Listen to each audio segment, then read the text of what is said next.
Once, a famous scientist was interviewed by a reporter. Reporters asked him, "What do you think sets you apart from others?" He replied, "I think it all came from an experience that occurred in my childhood. When I was 3 years old, I was trying to get a bottle of milk from the refrigerator.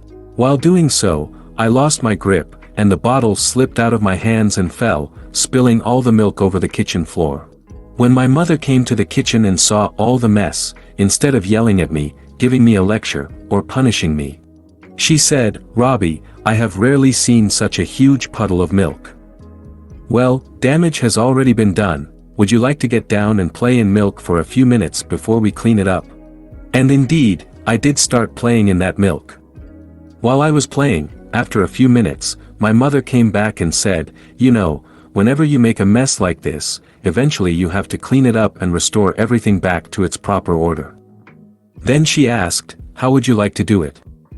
We can use a sponge, a towel, or a mop to clean this up. Which do you prefer?' I chose a sponge, and then I cleaned up the spilled milk with my mother's help. My mother then said, 'You know what we have here is a failed experiment in how to effectively carry a big bottle with 2 hands. Now let's go out in the backyard and fill the same sized bottle with water and see if you can discover a way to carry it without dropping it.' That way, I learned that if I grasped the bottle at the tip with both hands, I could carry it without dropping it." At the end of the interview, the scientist remarked that, "It was at that moment that I knew that I don't need to be afraid to make mistakes.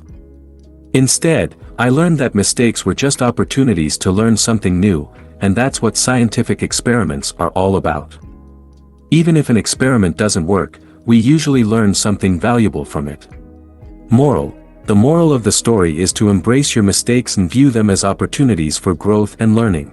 Just like the scientist in the story, we should not be afraid to make mistakes and should approach them with a positive attitude. By doing so, we can learn from our mistakes and gain valuable experience that can help us in the future. However, it's also important to remember not to repeat our mistakes and to take responsibility for fixing any damage caused by them. By taking this approach, we can turn our mistakes into opportunities for personal and professional growth. If you have enjoyed this video, hit like and subscribe. If you didn't, I still love you anyways.